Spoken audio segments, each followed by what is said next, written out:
I never fallen in love with the stage. I mean, I've had some very happy times, and strangely enough, probably feel more open, more alone on a stage than anywhere else. You're completely private and in such a way that you're able to open up much more than I can in real life.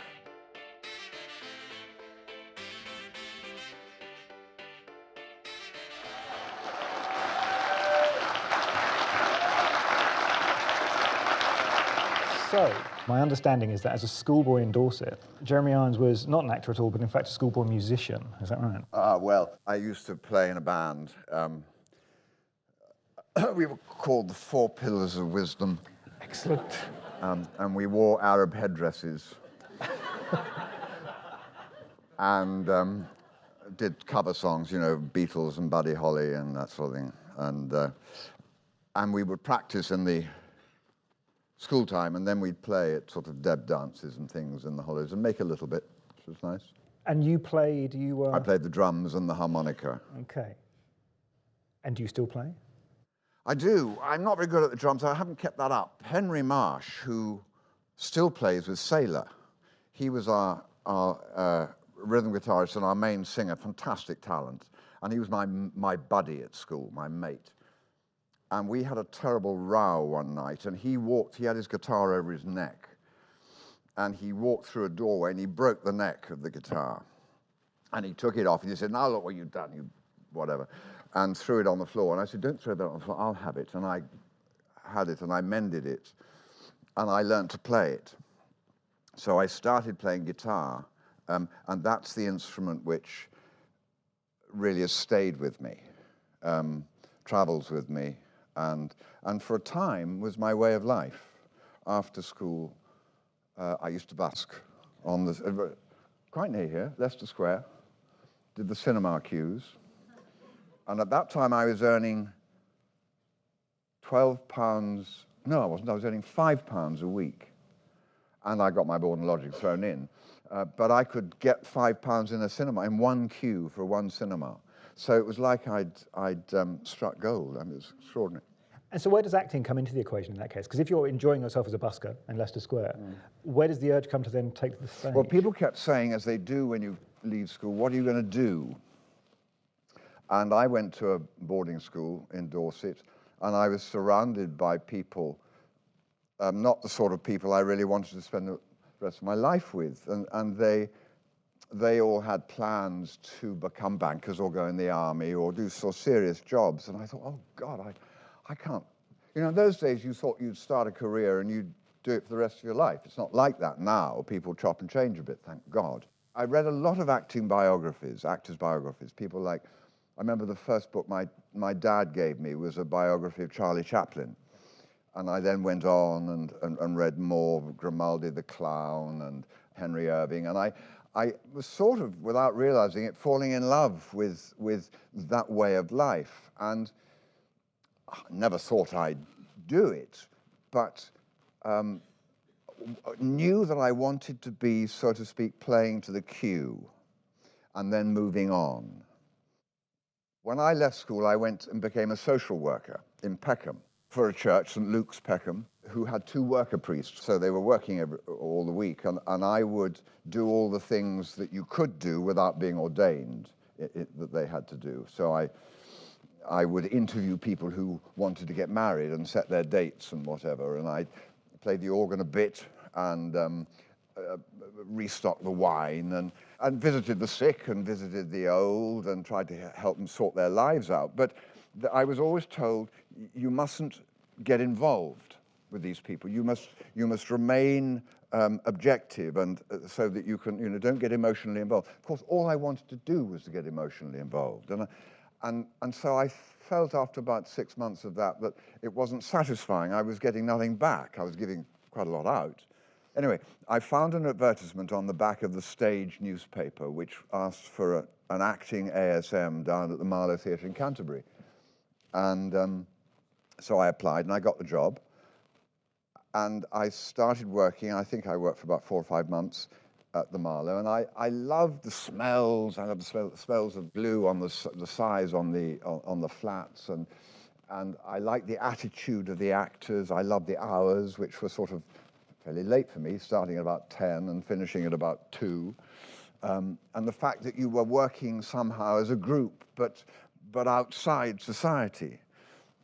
So I thought, well, I better learn how to do this. And strangely enough, I instinctively auditioned for drama school. I could it well, because I'm quite practical. I could well have tried to get a job in the drama school as a technician, but I didn't. And most of them turned me down because I had no real reason for wanting to be an actor, and everybody came with these great CVs, and they wanted to do act since they were 2.5, and they'd all been to, they'd done everything, they'd done television shows and all of this, and they said, "Why do you want to be an actor?" I said, "Oh, I don't know, I just thought it might be kind of a nice way to spend my life." Surely that's the perfect reason. I mean, well, I would have thought, but it didn't read well, So they all said, "Come back next year when you've had a think about it," except for one, the Bristol Old Vic. And there was a wonderful principal there called Nat Brenner, who was a man of the theatre, a socialist, and a man who'd been through every job in the theatre: actor, lighting technician, director, producer, and a wonderful, wonderful man. And he recognized something in me, and he said, "If I can get you to stand up straight, you'll look good on the edge of a stage." And so I remember my audition. I was doing something from Richard II, strangely enough, which I then went on to play years later. But I remember him putting me in a half Nelson, marching me around the rehearsal room, saying, "Now go on, do the speech, but stand up straight and do the speech." And I think from the end of that realized that probably I could stand up straight and I might be useful. And I had a wonderful 2 years there. But when I left, all my contemporaries, of which there are many, Tim Pigott-Smith was a contemporary, Christopher Biggins was a contemporary, and they all thought I'd go and be an antique dealer, because I'd spent most of my time buying antiques at the auction houses in Bristol and doing them up a bit and selling them, making a bit, and buying old pictures and doing them up and selling them. And so they thought that's what I'd go into. I didn't show any talent. But for some reason, the company, the Bristol Old Vic Company, which was one of the great repertory companies at the time, and is now, I'm glad to say, coming up again, they offered 5 of us a job. And I must have been number 5, got in by the skin of my teeth. But so I went down there, and as an acting ASM, which meant that I painted the flats and I made the props and did a little bit of acting. And that was my apprenticeship. I stayed there 3 years. And you apprenticed in Bristol, and then you came down to London, didn't you, to work on the stage in 71, I think? Was it? I think it was 71. Yeah. I'm fairly certain it was 71. Right, well, I'm sure you're right. I wouldn't be certain. And I hope you were standing up straight by that point, clearly. I was. I remember I came to leave Bristol. We used to have coffee mornings with the enthusiasts, what are they called? The sort of theatre club. And they'd come and have coffee mornings and meet the actors. And somebody said to me, a little old lady, she said, "Well, I expect you'll be moving on soon." And I thought, hello. She's probably right, I've been here enough. So I did a tour of South America with the company, Taming of the Shrew and Hedda Gabler. And then I came back and I decided by then, because I'm a middle-class guy for all this sort of gypsy living, I met a lot of people in the 3 years at Bristol, a lot of actors, and I thought, I want to be able to fund a mortgage, and I want to be able to have a wife and a family.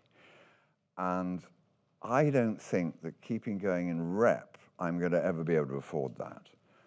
So I thought I must go to London and get my name known. So I came to London, I took a little bedsit in Southwark, and auditioned for everything. I hate auditioning. I was never any good at it. But I thought, I just got to practice this. So I auditioned for everything. And if the job took me, was off for Leicester or Nottingham or something, one of the reps there, I'd say, "Thank you very much." And if they offered it to me, which wasn't always, I'd say, "Sorry, I can't do it, actually," because I knew I wanted a job in London, but I was practicing. And to pay the daily bread, I worked for a domestics agency. There was in those days, I don't know if it still exists, a company called Domestics Unlimited that advertised on the back of What's On magazine. And I applied. I love their logo because they said, a refined Lady Char from Mill Hill said, if I scrub the floor, I feel ill. Her employer said, don't. If you can't, then you won't. But Domestics Unlimited will. It's stayed in your mind, hasn't it? That's excellent. Very, very good logo. Excellent. And because I had a very battered old car, I was fairly reliable because I didn't have to rely on public transport to get to wherever they needed people. And so I became quite a favorite of theirs. And I mean, how people live, you know, you wouldn't believe it. Because by the time they called us in, their marriage was over. No one was in control of the children. The house was an absolute tip. And you'd be called in, and you'd have to wipe the vomit off the floor and the dog doos under the sofa that had been there for sort of years. And it was a great lesson. Of course, having been to public school, I knew how to clean. Of course, of course. So I was very good. And again, I mean, as with the musicianship, is this something that you've kept your hand in with? I mean, could you pop round later? Strangely enough, today, I was cleaning 2 shower plug holes. Perfect. They get terrible, you know, if you don't do them. One of the, I mean, part of me really wants to talk about cleaning, because this is it's very interesting, because people, you know, they always forget bits, don't they? Don't they just? Under things. Ledges and under things, that's right. Yeah. Yes.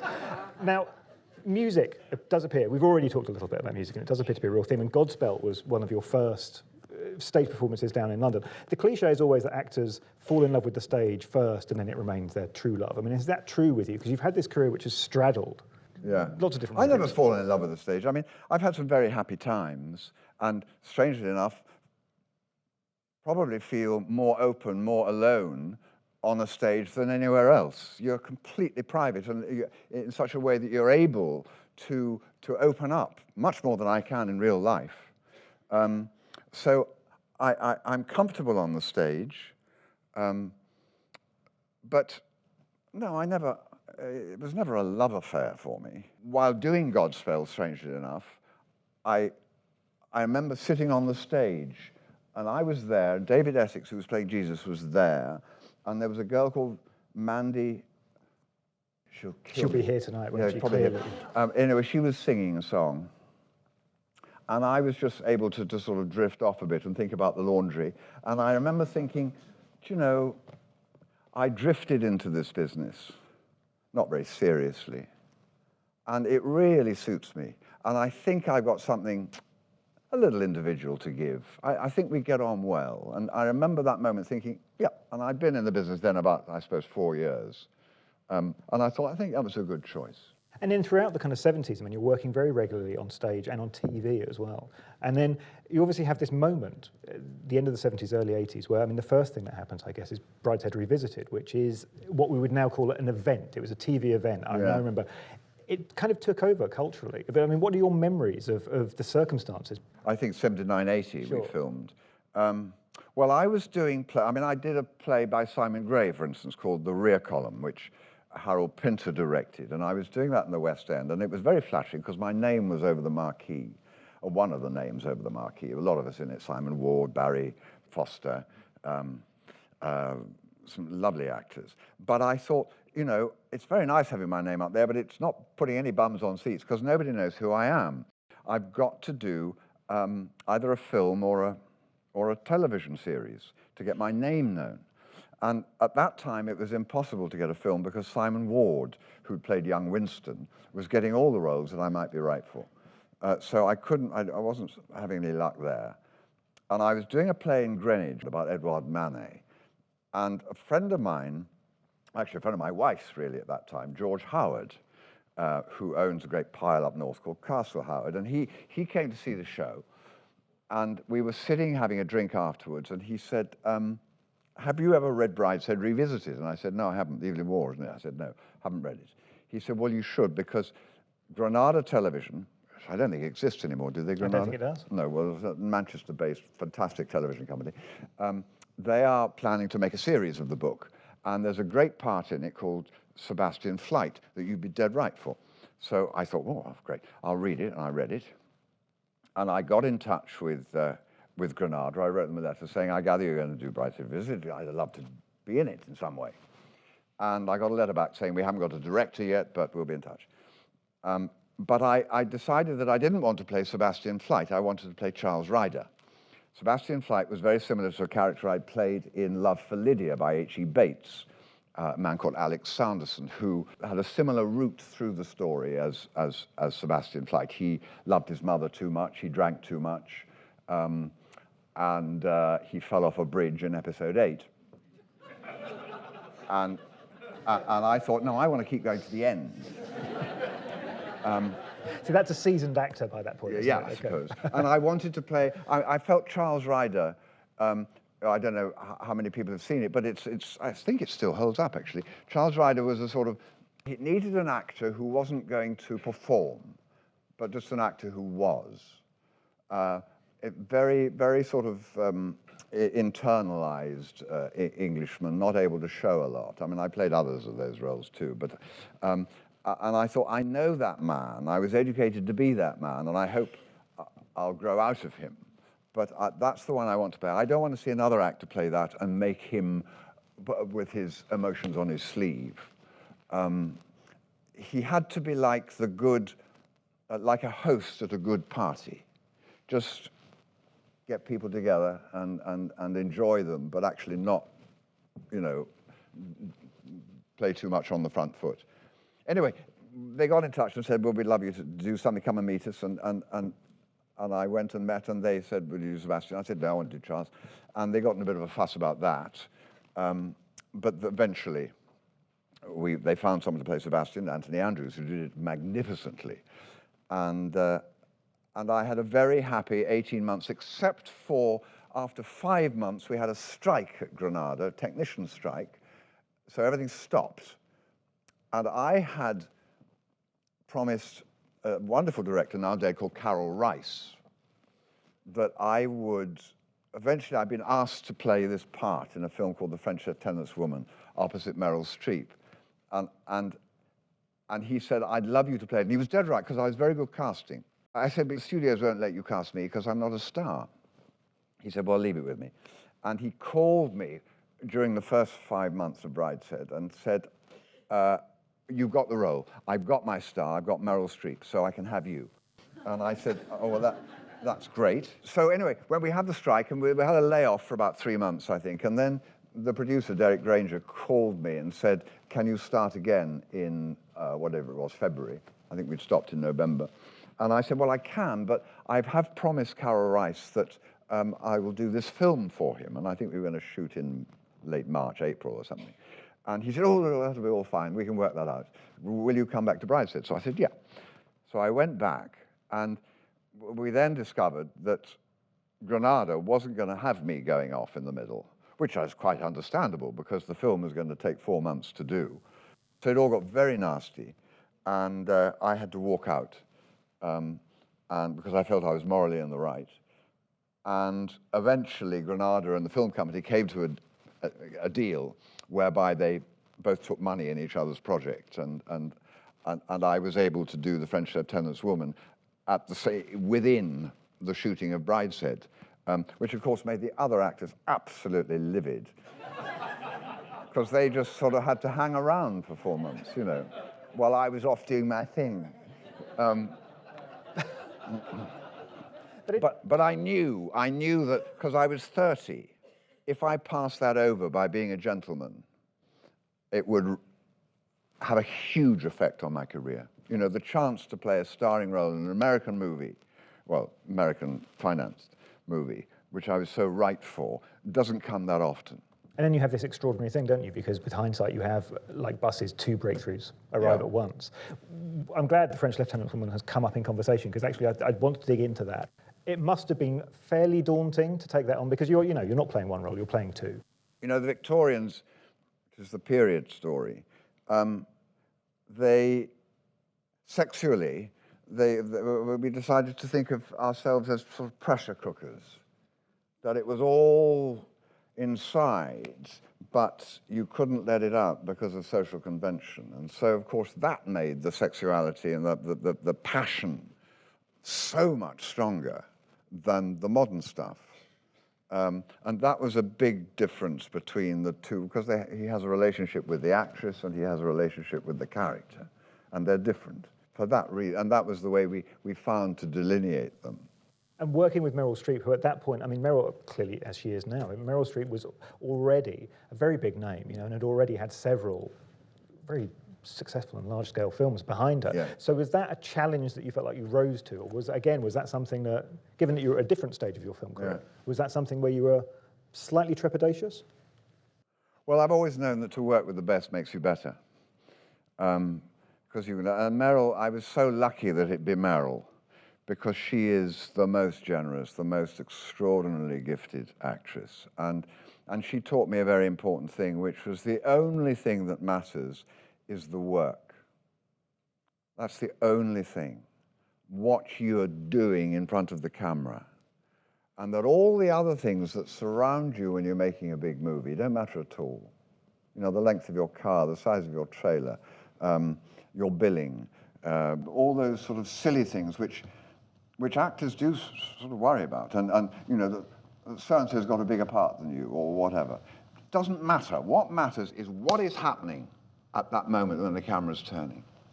And that everything you do should be geared towards that being the best that it could possibly be. And she taught me that.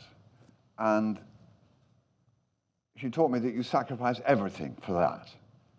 You even sacrifice good behavior for that, to get that right. I mean, to give you an example of how generous she was living in London with her children, 2 children, and her husband, Don, who's a sculptor, Don Gummer, living down in Kensington. And we had a love scene. Now, I think, by that time done a sort of love scene in Brideshead, but it was the first love scene that I'd done on film. And John Fowles, who wrote The French Lieutenant's Room, had described it very, very carefully and clearly. One of the things saying that he orgasms in 90 seconds, which I can understand by the time one gets to that situation with that girl in that time. So I wanted to be very accurate, but nevertheless I was incredibly nervous. I would get there about half an hour earlier than Meryl because I had to have the chops laid on. I remember when Sue Barradell did my makeup, wonderful girl. She would lay them on hair by hair to make them real. You know, it wasn't any sort of stick-on thing. And I remember when we were doing a test at my home. We were living in Hampstead at that time, and we did a makeup test, and she laid them all on. And Harold Pinter was there as the writer of the movie, and Carol Rice, of course, was there. And Lady Antonia Fraser, who was Harold's wife, she was also there. And she came up to me, and we'd laid on one side of this big, you know, chop. And she looked at it and she said, "Oh," she said, "did they take those from other parts of your body?"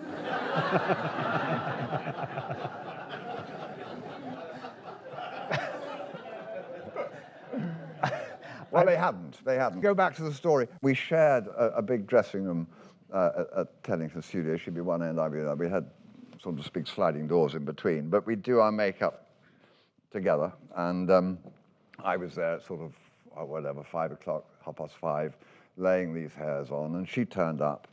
And the day we were doing the love scene, she turned up, and all I can say is that she was my lover. And throughout the day, I think we shot about 2 in the afternoon or 3 in the afternoon, that particular scene.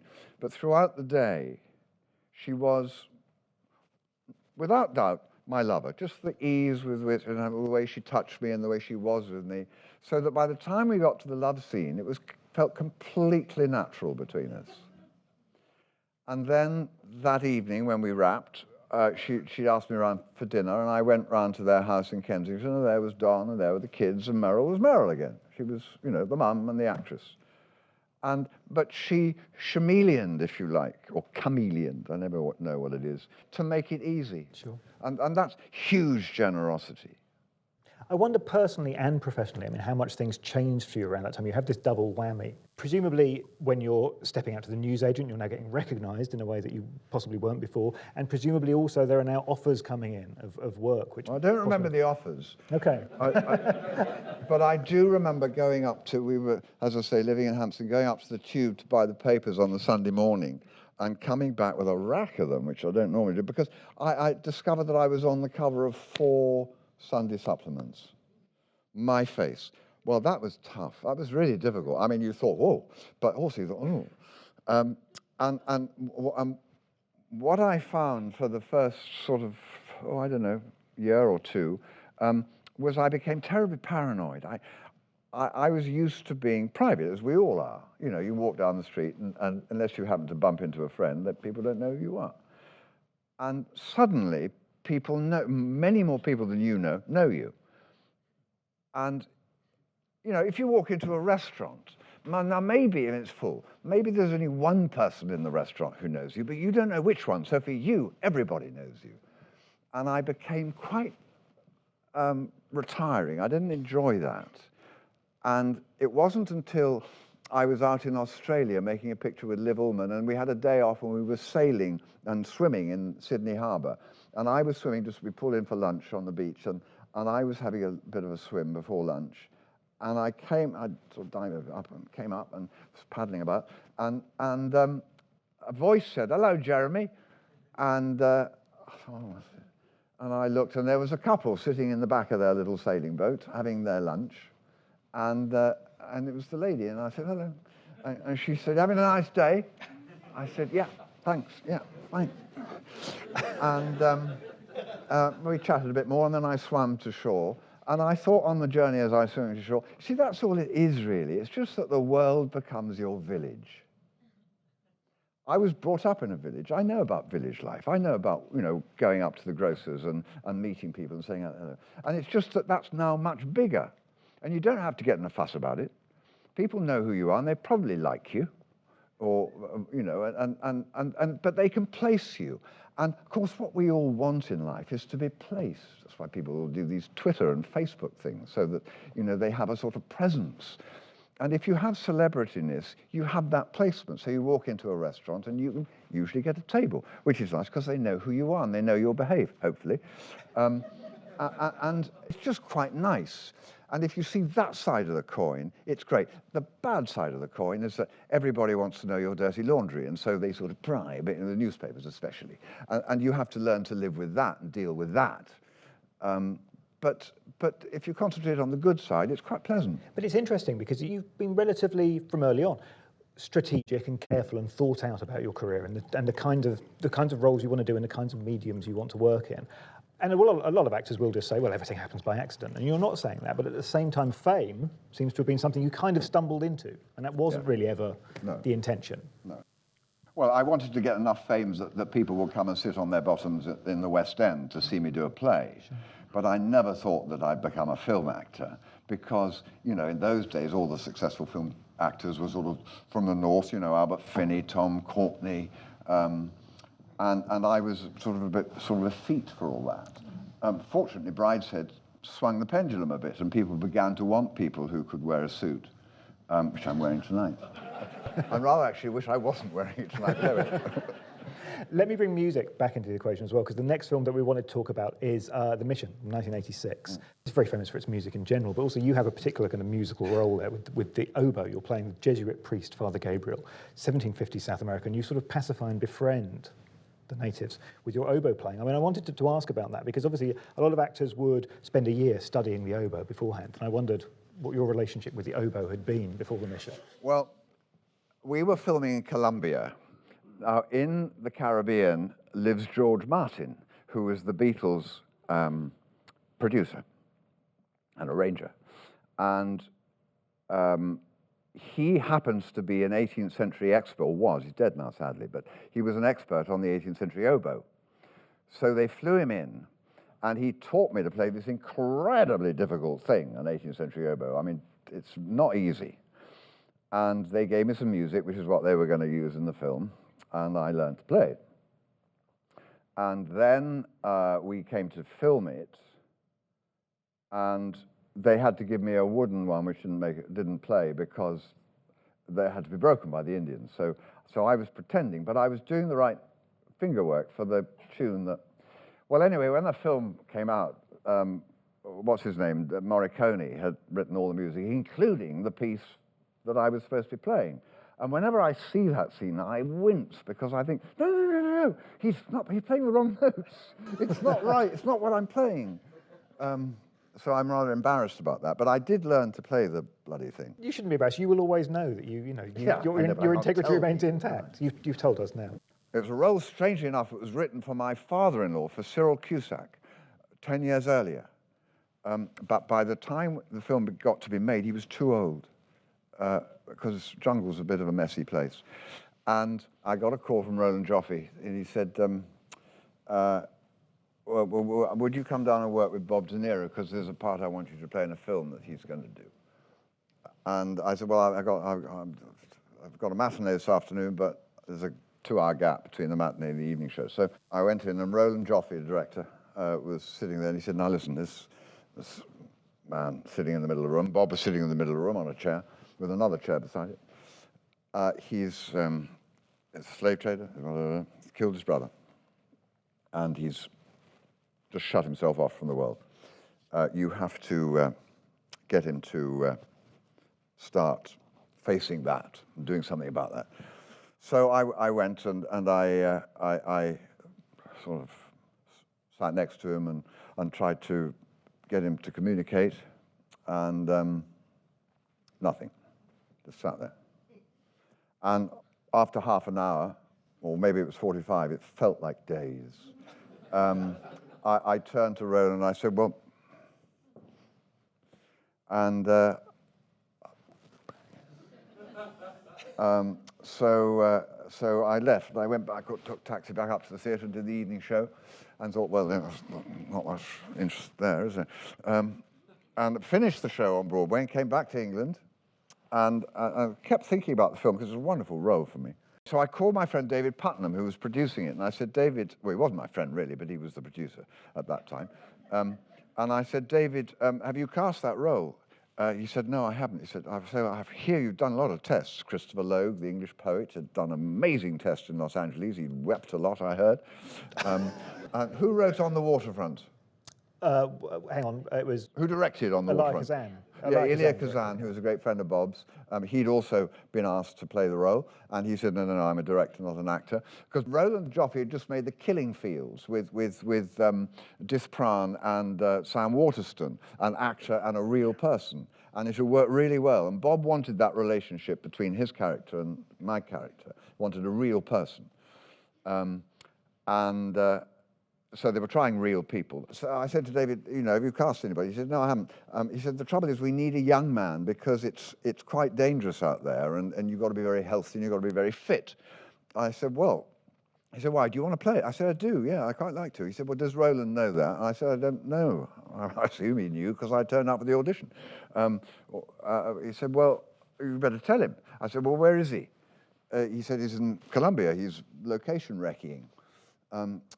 So he gave me his phone number, and I rang him up a bit later that afternoon. I said, hello, Roland, it's Jeremy. How's it going? He said, it's fine. I said, listen, I'd really like to play that part. He said, well, you better come out here then. So I said, is that it? He said, yeah, I'll do it. So I flew out, and I remember before the plane landed, I took off my shoes because I thought, I'm working with Indians who don't wear shoes, and I have to be close to them, and so I should feel the ground as much as they do. So I didn't wear them again for 4 months or anything.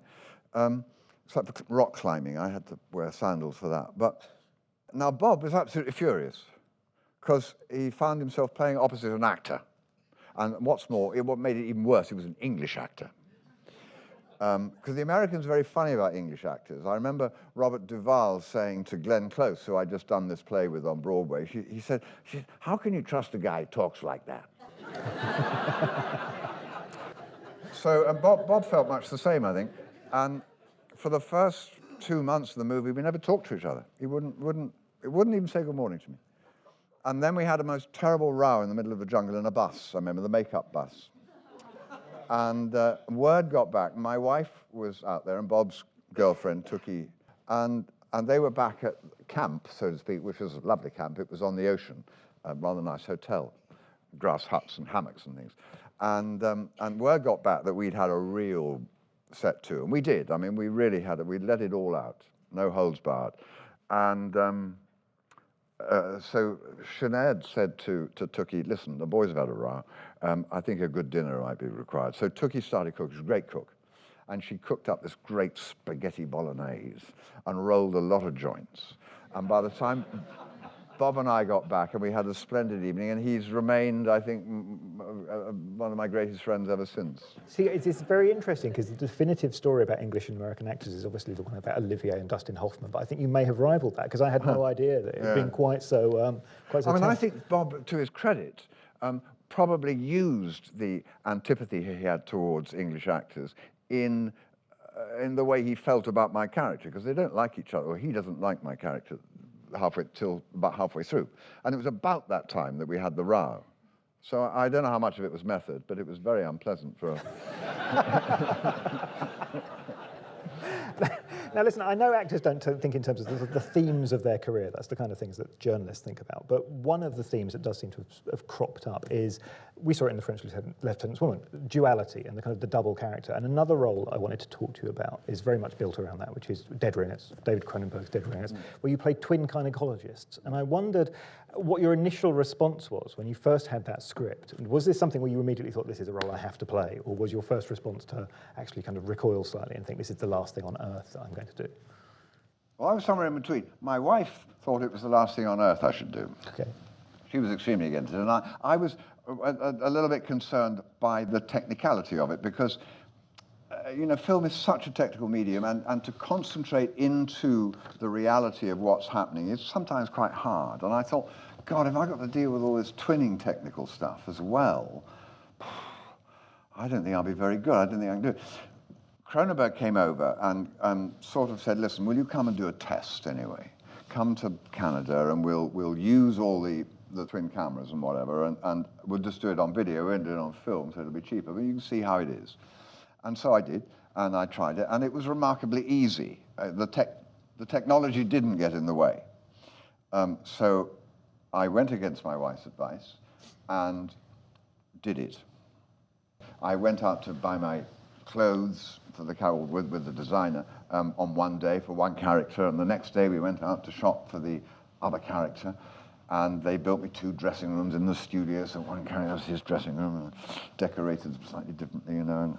And I remember I sitting watching the rushes of the first day where we saw the twins together, and I said to Cronenberg, I said, this is a disaster, you know.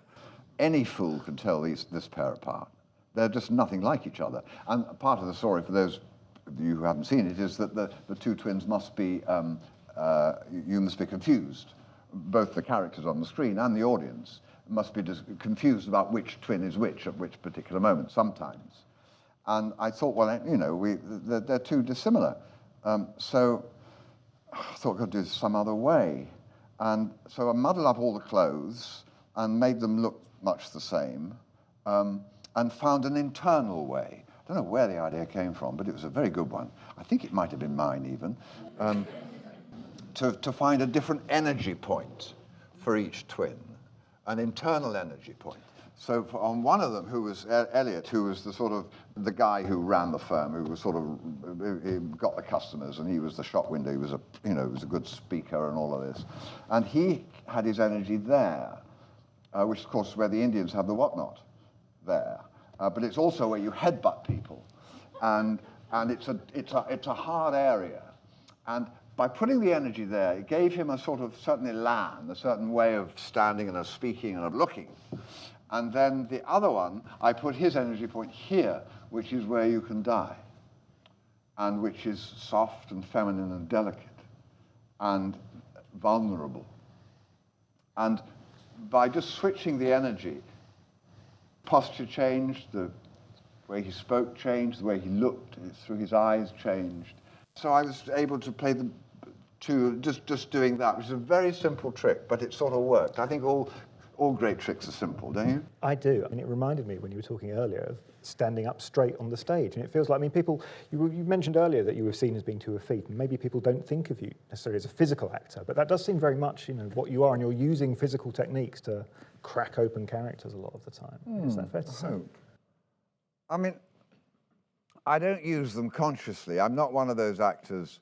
I mean, I'm no good at doing accents, and I can do funny walks, but I'm not an actor who works from the outside in. I tend to try to find what the guy's feeling, and then hopefully have the body and the face that shows that. I'm not a very good liar, for instance.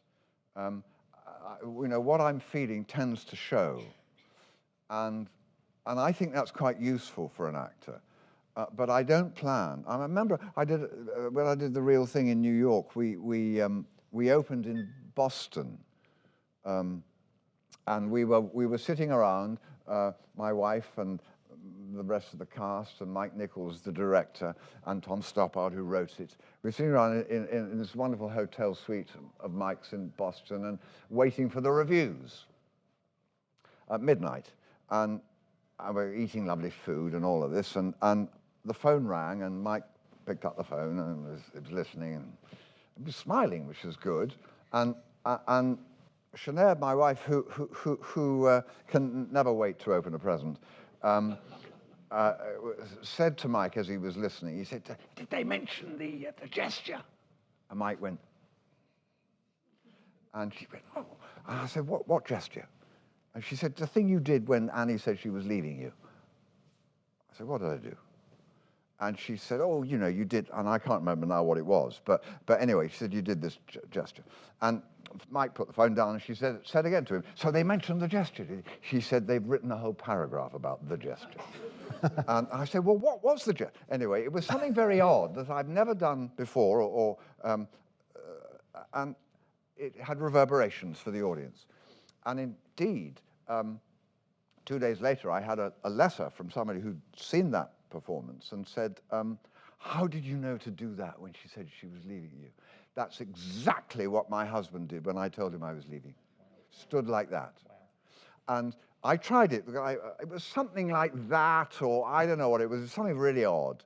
And I tried it the second night, you know, because by then it was sort of huge in my head.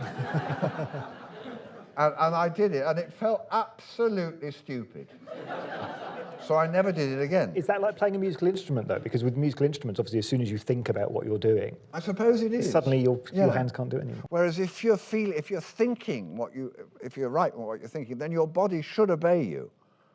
Psychologically, a lot of the roles that you've played, and Dead Ringers is a very good example, you would imagine it takes you to quite a strange place mentally, and I wonder how quickly you shake that off. I mean, are you the kind of actor who, as soon as you're finished on your last day, you walk away and that's done? Or does a film like Dead Ringers stay with you? Oh, I think I mean, you think that at the end of the day you walk away and it's done. You know, I played a lot at the Royal Shakespeare Company, and there you can be you're rehearsing one thing in the morning, playing somebody else, a murderer, in the evening. So you get used to putting the characters in different drawers. But film is slightly different from that, because you're always rehearsing. You know, you're sort of you never have it in the bag like you do when you've rehearsed a play and then open. You're always sort of searching. And so, but I do find I need respite. And so naturally at the end of the day, it sort of goes, but rather like a room which has had a pipe smoked in it. You know, the smell, I think, remains.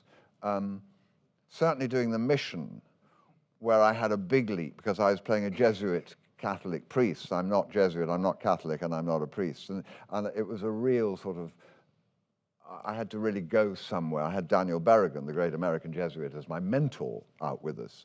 But I think I kept a bit of him always with me. And also, of course, we were living among the Indians. And so, you know, my role continued even when the filming stopped, to a certain extent.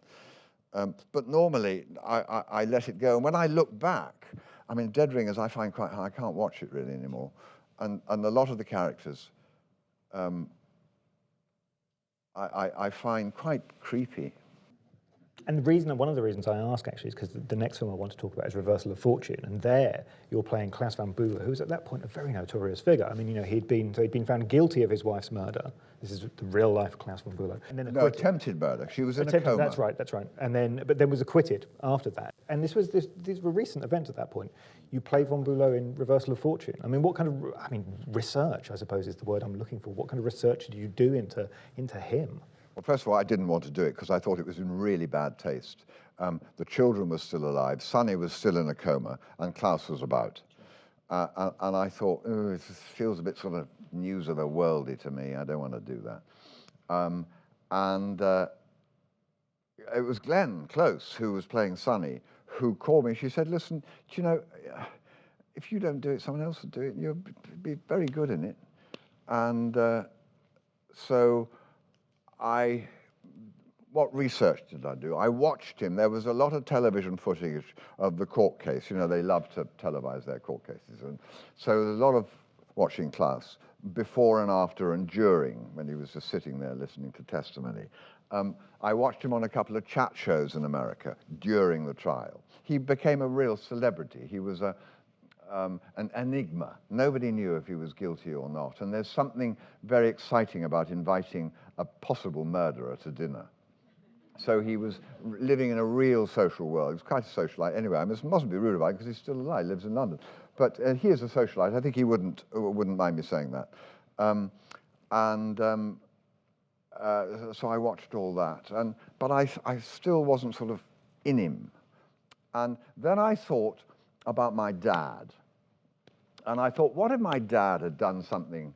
We all trip up sometimes in life. If he'd really tripped up, how would he deal with all this publicity and all this attention and whatever during a trial?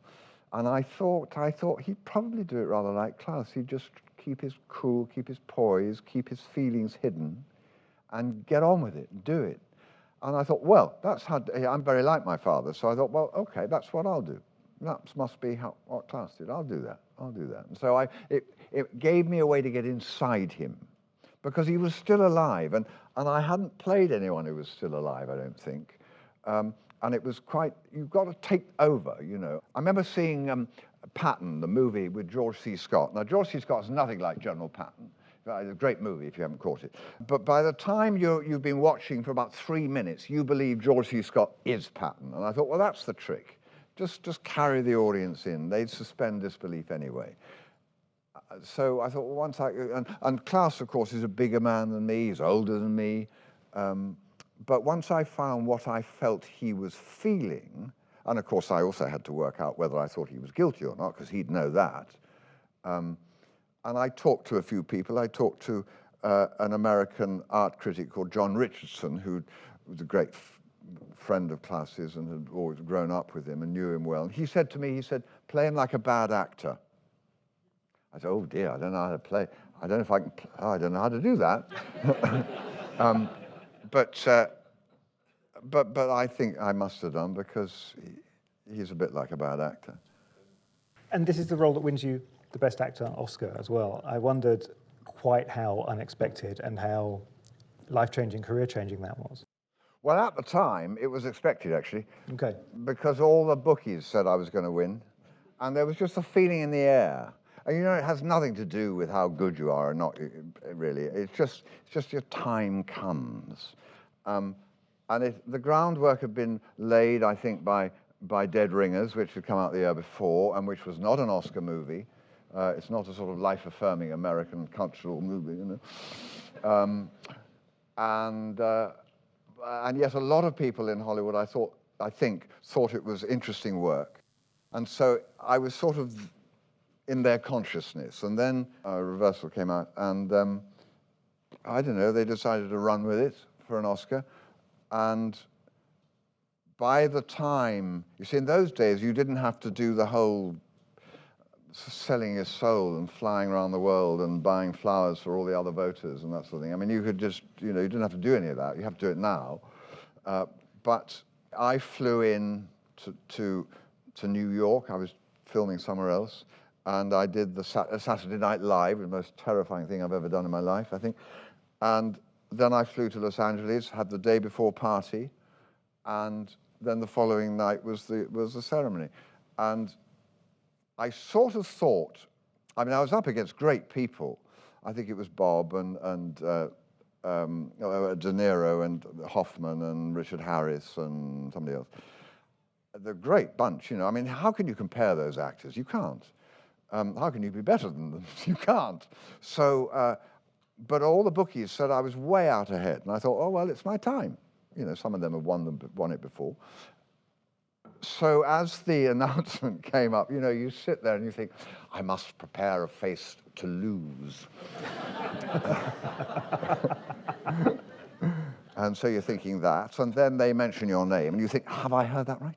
Have I heard that right? Is it me? But yes, people think it's right. So I got up and I kissed everybody in sight, I remember. I kissed Madonna, who was sitting in front of us, who I didn't know, and I nearly kissed Michael Jackson, who was sitting next to her. But I couldn't get to him. So I got up on the stage, and did it make a difference? Not really.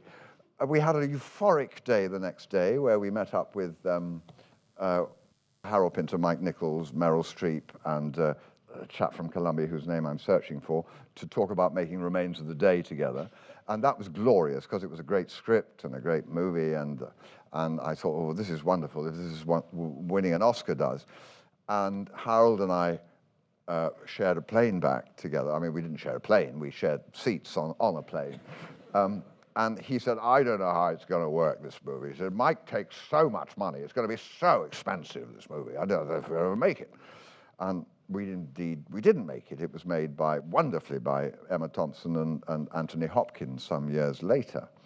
Probably a lot better than we'd ever do it. And then came back here, and you know, the nicest thing, my work didn't change at all, and I knew it wouldn't because, well, the two things happened. First of all, I had an enormous postbag from my peers, from sort of local councillors, from shopkeepers, which was glorious, all thrilled for me, and that was nice, because you know, you always assume that most people think he's a bit shy. But they were all really pleased for me, and that was lovely. The other thing was that everybody who had a script which they'd never been able to get made, but thought that if I put my name to it, they could get made, sent me that script. And I had to plow through the most unreadable scripts for about 6 months. So that changed. But otherwise, my choices didn't change at all. My fee didn't go up. But it's very comfy place to be, having an Oscar. You sort of feel you got a seat on the sofa. You're no longer squatting on the edge of the bench. Let me bring things forward a little bit. I want to go forward to 2005, which I think is when you worked with Tom Hooper and you made Elizabeth I with Helen Mirren. And the reason I want to bring that up is I wonder at this stage in your career, obviously Tom Hooper, that was early days for him, and he's clearly gone on to great things since. Can you spot a director now? As an actor, can you spot one where you think, okay, he's going to go a long way? You can spot a good director, certainly. Doesn't necessarily mean you're going to go a long way. Charlie Sturridge is a good director. He's made some nice films, but he's not flown in the way that Tom has. So, and there are a lot of good actors I know who, you know, haven't flown. I mean, you need a combination of circumstances, and you need a particular personality. Tom and Charles are very similar. I mean, they're both quite difficult. Tom is really tough on his crew, and he's very exacting on what he wants. And Charles is too. So, yeah, you can see a good director, but there are an awful lot of bad directors who seem to get the work. I don't know how. Have you ever been tempted to direct? Me? Yeah. Well, I did direct. I directed 2 things. Sadly, you missed them. I directed Carly Simon in a rock video, in a song called "Tired of Being Blonde."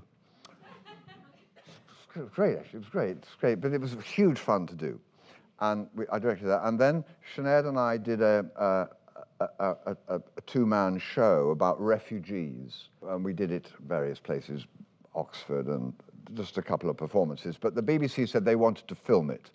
And it was very, I felt it was very much a piece which needed the actors and the audience, a real feeling of connection in order to work. And I thought, oh, I don't think it'll work on film. And they kept on and on and on. And I thought, oh, well, oh, man. I said, if I direct it, we'll do it. So they let me. And we went down to Pinewood and we shot it. I can't remember how long it took, a couple of weeks, I think. I loved it. I loved it so much. I love getting performances out of people. I'm terrible in it because I had no interest in, I had a cast of about 12. I expanded it a little bit. And I loved, designing the shots with the cameraman. Had a wonderful cameraman, Peter Sushitsky shot it, wonderful. And very generous of him. And I loved that and getting the actors to feel comfortable and to give what I needed. And then I'd think, because a lot of it was set around this big dining table. And then we get to me, my character. I think, okay, right, I've got to think, all right, I'll get in, right, okay, on me, all right, I'll do it. I would do my bit. And then I say, right, what are we going to do now? We're going to move on to now. And that was where my real interest lay. And so when you see the film, I give a really dull performance. Sinead is extraordinary. She gives a speech and it was extraordinary. It went out on Channel 4. And I'm trying to get it out again because it's about refugees and because that is very much a problem and something in people's minds today. I'd love it to be seen again, but I'm not sure who owns it. So I don't know if we'll get it out again. I'm sure you're both extraordinary. No, I'm really boring. Okay. Believe me. I'm aware that I've monopolised the conversation. I want to throw things open, but first, I do want to look at The Man Who Knew Infinity, which came out earlier this year. And I just wanted you to ask you about that film because it was a film that I think really deserves more of an audience. Why did you want to do that film? It was a great story. Sure. Man Who Knew Infinity is about a mathematician called Ramanujan. In 1913, was a genius mathematician, a young man who would dream these equations. I mean, he described it as his god, Namu somebody, would place the equations on his tongue, and in the morning he'd know them and he'd write them down on the pavement. And he filled these notebooks up with these extraordinary calculations. And he had no university education because he wasn't interested in anything except figures, equations, sums, pure mathematics. And anyway, he was advised to send these notebooks to an academic in Cambridge called G.H. Hardy, who was a great mathematician of himself. And he sent it to G.H. Hardy and about 3 other mathematicians. Well, the other 3 thought it was a hoax, because they were always hoaxing each other. Mathematicians do that, apparently. But Hardy believed it and got in touch and got Cambridge to bring him over. And this guy, it's a story really about a very, very, Brideshead again, very, very closed, emotionally closed genius, G.H. Hardy, and this wonderful, vibrant young Indian, just married before he left India, and about their relationship which comes together because of their shared passion for pure mathematics. And it's really about the relationship, but it's also a bit about pure mathematics. Which I discovered is like art. I mean, it's fantastic, pure math. I mean, I know it comes sums. full circle, doesn't it? Yeah, it's all, they think all those figures are out there and you've just got to discover them. They're waiting to be found. They're extraordinary people. So it was a real adventure for me to play this film. I have hogged the conversation, as I say. If you have a question for Jeremy, now is very much the time to ask. Hi. Last night I was rewatching Inland Empire, and I wondered if you could talk a little bit about your experiences working with David Lynch and whether it's tough getting into like a Lynchian world, because it's obviously a very complex film. Yeah, it's an extraordinary picture, Inland Empire. Those who haven't seen it, it's like standing in front of the most obscure and enormous and odd modern painting, and you think, oh, what's that all about? And you just sort of, you either communicate with it or you don't. I talked to Laura before, I think a couple of days before shooting, and I said, Laura, what's it about this? Because he won't give me a script. And she said, well, I've been filming for a year on it, and I don't know what it's about. So I thought, all right. And I turned up the following morning. He told me I was a film director.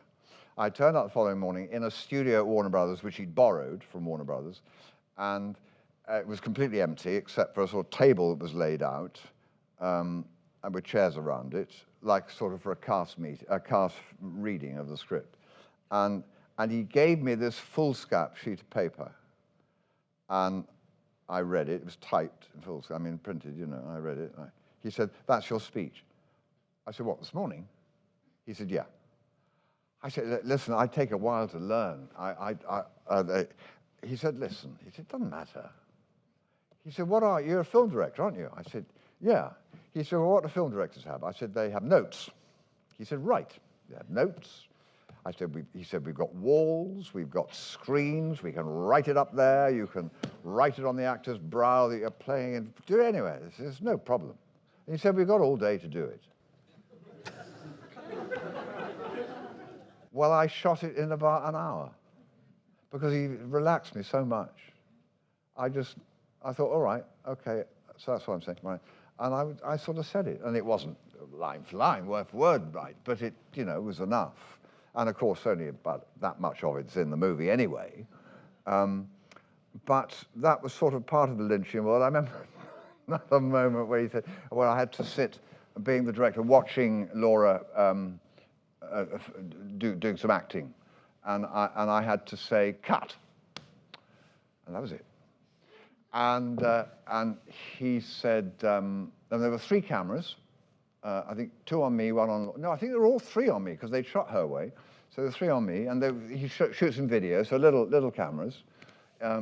And I was sitting on my chair, and I had my assistant next to me, and you know, I thought, well, this is a nice director, proper director now. And I knew what I had to do. I had to say cut after, you know, when I'm running. And I thought I could do that. I can remember that line. And they started rolling the cameras. And I sat there waiting for him to say action, which he didn't. And I thought, oh, I see what he's doing. He wants me to sort of be natural and just be interesting and to, you know, just sort of be, you know, David Lynch. So I sort of was watching, and I asked my sister for some coffee, and I sort of checked the time, and I started thinking about lunch. And well, after about 20 minutes, I saw one of the cameras blinking, which meant that it had run out. And I thought, oh, and the cameraman, you know, brought his eye away, and then the other one did, and then the third one did. And David said, "Cut." And he said, "Jeremy knows what he's doing." And I thought, do I? Okay. And I said, "David, is that what you wanted?" He said, "No, I wanted you to say cut." And I said, "But you didn't say action." And he said, "I did." I said, "You didn't say action." "I didn't hear you say action." He said, "Well, I did." I said, "I'm very sorry." But bless him, because he was David Lynch, he left it running 20 minutes, thinking he'll give me something. There's a hand up there. I want to ask you about your experiences of working on The Lion King and also Die Hard with a Vengeance as Simon. I mean, what were your inspirations for playing the 2 characters?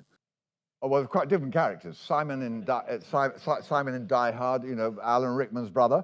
I met Alan, the late Alan, darling man, and I said to him, "Alan, I'm going to play your brother. I'm going to play him just like you, but straight."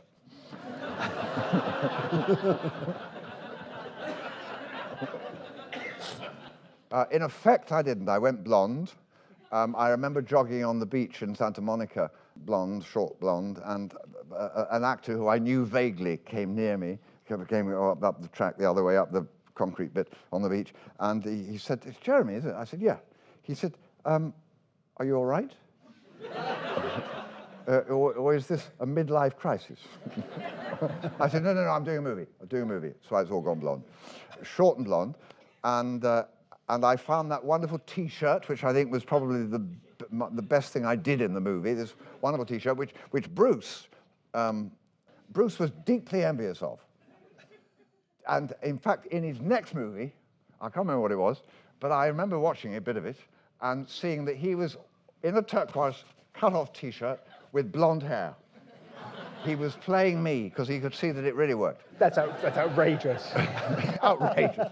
But it was a load of fun. It was my first time on a sort of big juggernaut movie. John McTiernan, a wonderful director, doing it. I can't tell you what it was like, sort of being at the end of Fifth Avenue in Manhattan, with most of Manhattan closed, and hearing the rumble of 20 huge tipper trucks coming down Fifth Avenue. I mean, just fantastic. And I thought, you can do anything in America, can't you? And it was lovely. And of course, in India, that's what they know me for. The only thing they know me for in India. But it was fun to do.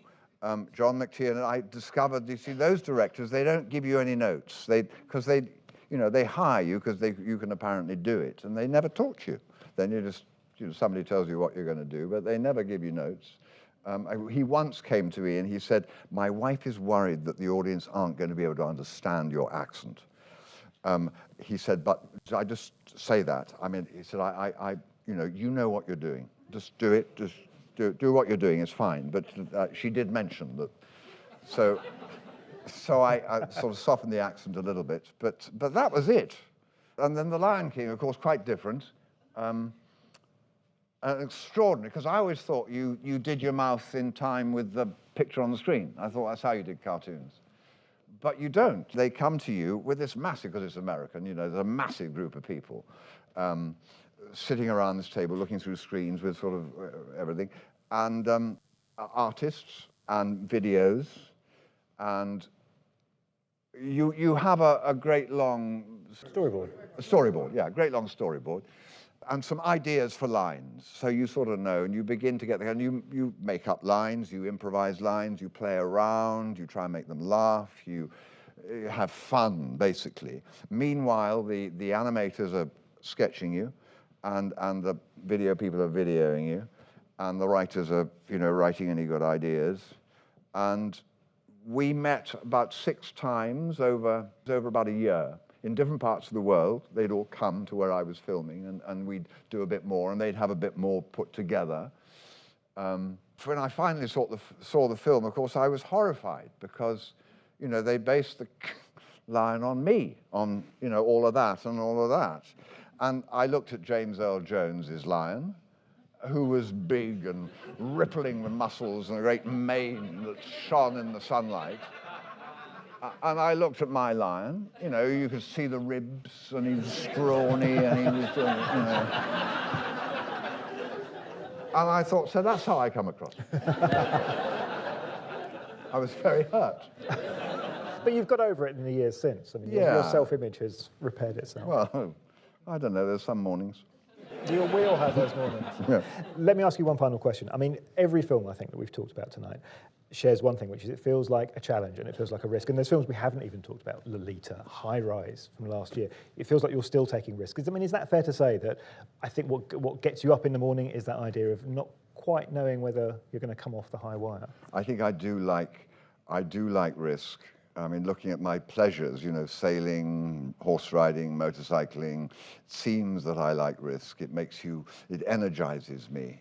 And I always feel I can't do it when I start an acting job. I'm going off now. I've just got to finish doing the next Batman, which we finish next week. And then I'm off to America to make 2 comedies. And I haven't really been known for my comedy.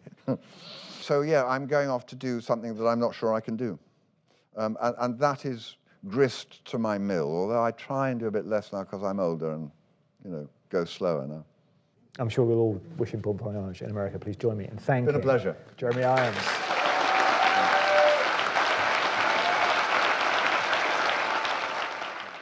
But that's one of the great things about acting, is that sometimes you'll find yourself working with people who are quite different to you and have different ways of going about things, which Jim most definitely did. And you have to be a team, and that for me is one of the most exciting things about being a part of a film. So what you might call a strong role is actually a role that's full of weakness and vulnerabilities and ambivalence. Those are the best roles.